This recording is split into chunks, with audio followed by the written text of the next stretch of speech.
What's going on, guys? So in this video we're going to talk about eating for your body type. Now there's a loaded topic, and when I say that, because I want to try to keep this video as short as possible, so I'm going to talk a little fast maybe, but let's talk about eating for your body type, right? So there's two different types of people out there. There's people that are very lean, that are very low body fat, that maintain a very low body fat, that have a high metabolism, right?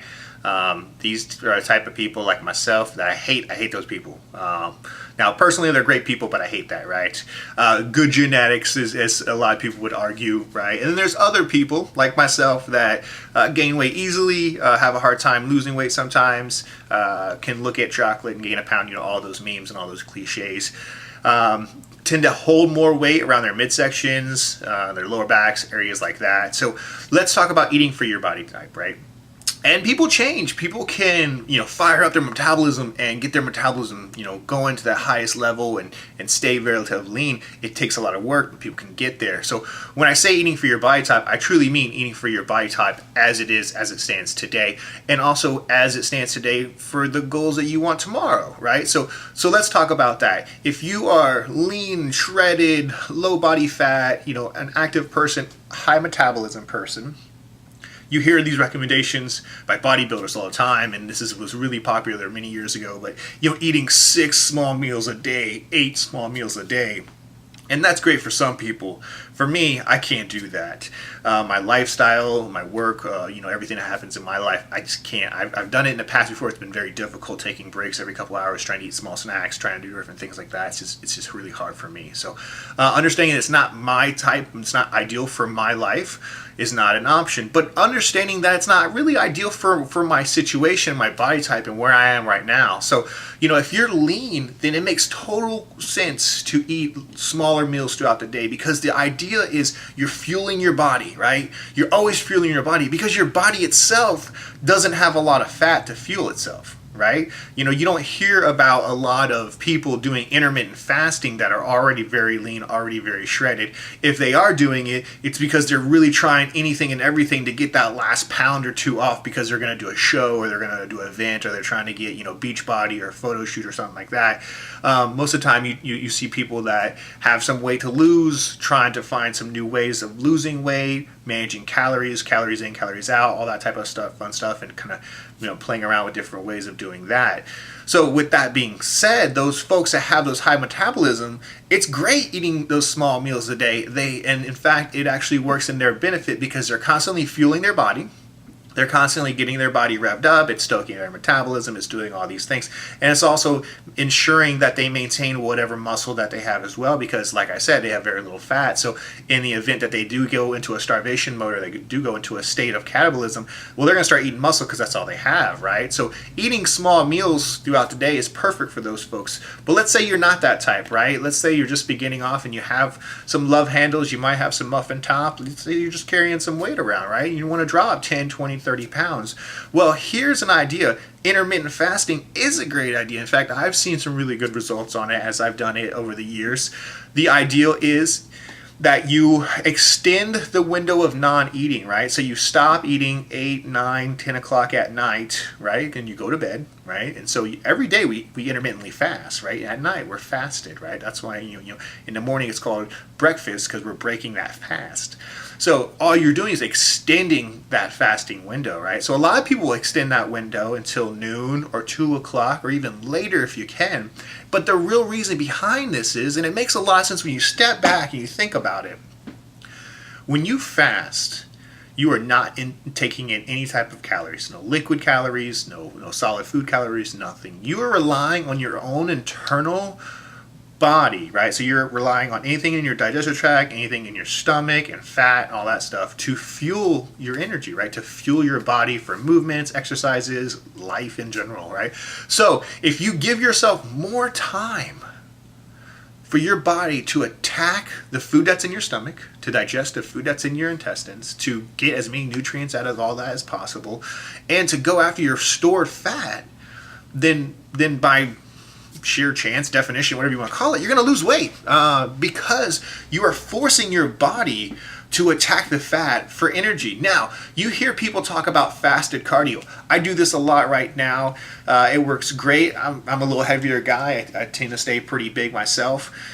And what happens is you are forcing your body to attack its stored fat for energy, right? So you wake up in the morning, maybe drink a glass of water.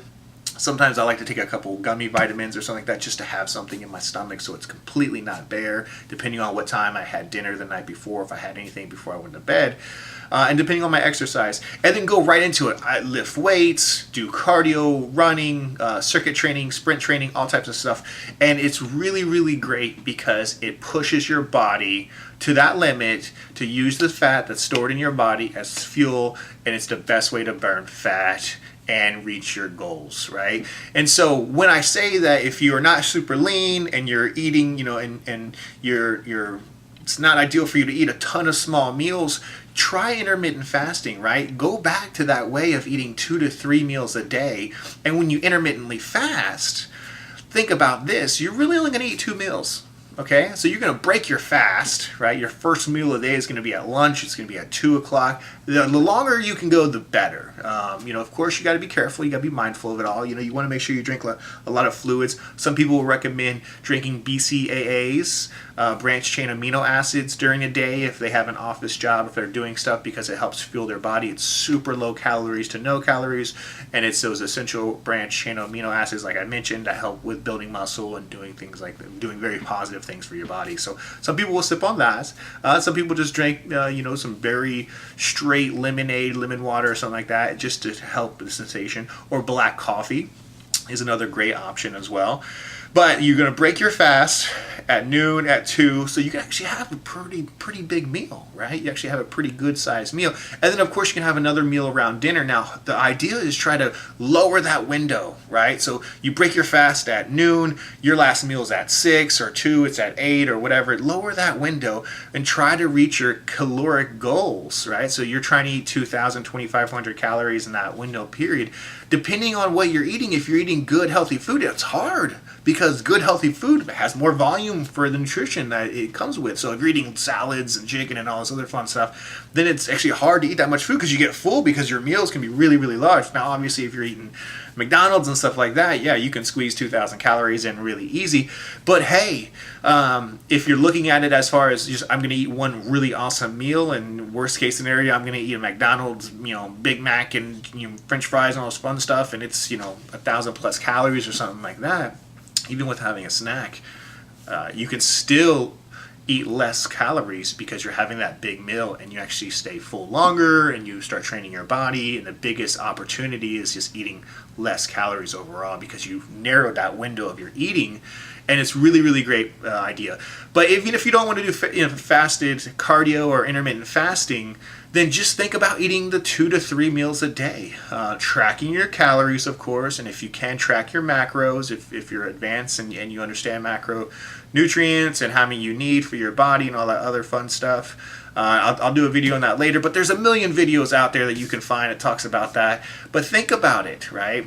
If you give your body more time to attack the fat, to use the fat as energy, you're going to lose more fat, right? And so if you're overweight, think about reducing that window, eating those fewer meals, eating later in the day to give your body more time to attack its fat, right? Versus somebody that's super lean, they need to wake up, they need to eat something. They need to eat some oatmeal, some eggs, some cereal, whatever they eat. But they need to do something because they need to get their body going, because if not, they will start attacking their muscles. So when I say eat to your body type, hopefully that makes sense, and hopefully you understand what I mean, because it's important, because as you get leaner, you might hopefully you get to that point where you need to eat more meals because you need to stoke the fire, because you don't want to lose the muscles. But if you're carrying 20, 30, 10, 20, 30, I'd probably say 20, 30 or more pounds around, then you definitely are in a position to try intermittent fasting, or just be more mindful of when you're eating, how much you're eating, of course, and the times that you're doing it. So just think about it, right?